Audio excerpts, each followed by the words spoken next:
Welcome back to Bloom. Auto accidents can be very serious, especially if injuries are involved. It's important to seek care.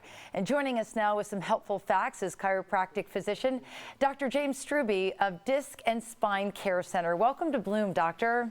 Thank you. It's nice to be here. It's nice to have you. So, doctor, can low speed impacts cause injury? Absolutely. Actually, about 60% of all injuries related to automobile accidents take place at 12 miles an hour or less. So yes, very much so. Low speed impacts are the major cause of injury in automobile accidents. The way the physics play out, it's just not good for occupants of a car if it's a low speed impact, especially if it's a rear end collision. You're much more likely to be injured in a rear end collision than you would be in a front end collision. Yeah, I remember being in a car accident with my mom when I was younger, and hearing for the first time whiplash, that experience. What happens in whiplash? Well, it's actually kind of a complicated series of events, but essentially it is damage to connective tissue generally. And if a car is impacted from the rear, the car that is impacted is immediately shoved forward very quickly.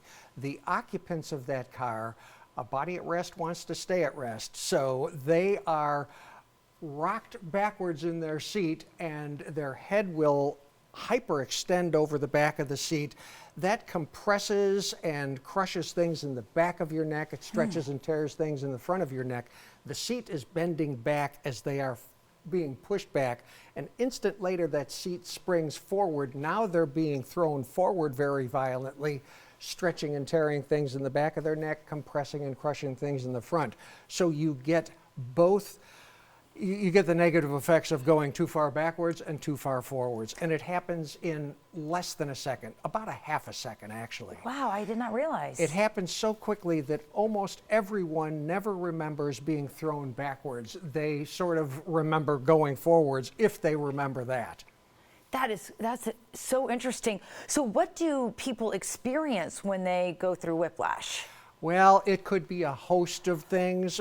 Generally, the most common complaint would be neck pain, and 92% of the people complain of neck pain. But then there's upper back pain, shoulder pain, headaches, dizziness, even things like blurred vision, trouble sleeping, and low back pain. And that sounds sort of counterintuitive because you think, okay, I'm sitting down, why would my low back be injured? The neck and the low back are the two areas of the spine with the greatest mobility.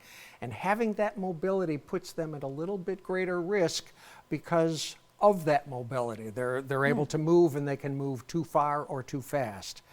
So how do you treat patients once they've experienced whiplash? Well, the first thing that would need to be done is a good evaluation so that you've got a reasonable idea of exactly what's happened.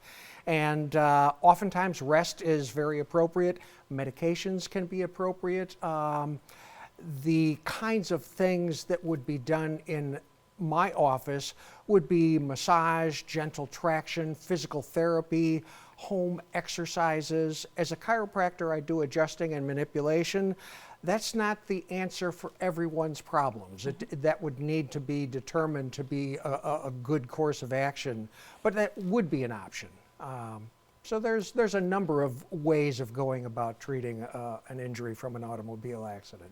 Well, I'm a big believer in what you do. It's helped me a lot through my health journey, so we really appreciate you joining us on Bloom today. Well, it's been my pleasure, and have a good day. You too, you too.